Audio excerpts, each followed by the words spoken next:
ശരിക്ക് ഹീറോ നമ്മളുടെ നാട്ടിൽ ജീവിക്കുന്ന ചെക്കന്മാരാണ് കേട്ടോ. എല്ലാവരും പ്രവാസികളെ കുറിച്ച് ഇങ്ങനെ പറയൂലേ, സങ്കടങ്ങളും വിഷമങ്ങളും കണ്ണീരുകളൊക്കെ.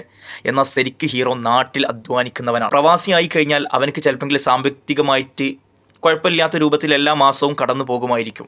അവൻ്റെ വീടോ മക്കളോ മാതാപിതാക്കളോ ഒന്നും അവൻ്റെ കൂടെ ഒന്നും ഉണ്ടാകില്ല.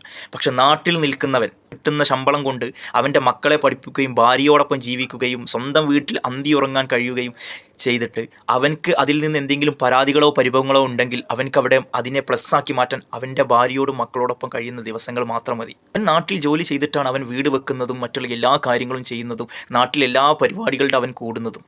ചിലർക്ക് ചില സാമ്പത്തിക ബാധ്യതകൾ ഉണ്ടാകാം, പക്ഷെ അത് ഇവിടെയുള്ള പ്രവാസികൾക്കുമില്ലേ. അപ്പോൾ ശരിക്ക് ഹീറോ നമ്മളെ നാട്ടിലെ ചെറുപ്പക്കാരല്ലേ. കാരണം നാട്ടിൽ നിന്നുകൊണ്ട് തന്നെ ജീവിതം മുന്നോട്ട് കൊണ്ടുപോകുന്ന അവൻ്റെ മക്കളെയും ഭാര്യയെയും കുടുംബത്തെയും വീട്ടിലും അന്തി ഉറങ്ങിക്കൊണ്ട് ജീവിക്കുന്ന അവനല്ലേ ശരിക്കുള്ള ഹീറോ. നമ്മൾ പ്രവാസികളാണോ? പ്രവാസികൾ ഹീറോ അല്ല, അവർ ശരിക്കും സീറോ ആണ്.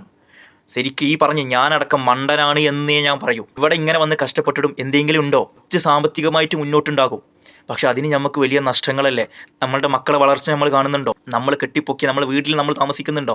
നമ്മളെ വിശ്വസിച്ച് നമ്മുടെ കൂടെ ഇറങ്ങി വന്ന് നമ്മുടെ ഭാര്യയുടെ കൂടെ നമ്മൾ ജീവിക്കുന്നുണ്ടോ? നമ്മുടെ മാതാപിതാക്കളോട് കൂടെ നമ്മൾ ജീവിക്കുന്നുണ്ടോ? മറ്റുള്ള സന്തോഷങ്ങളിൽ നമ്മളുണ്ടോ? ഇല്ല. അപ്പോൾ ശരിക്കും മണ്ടന്മാരാരാ? പ്രവാസികളാണ്. സാമ്പത്തിക ഭദ്രതയ്ക്ക് വേണ്ടിയിട്ട് വരുന്നവനക്ക് നഷ്ടമേ ഉള്ളൂ. നാട്ടിൽ നിന്ന് നയിക്കുന്നവനാണ് ഹീറോ.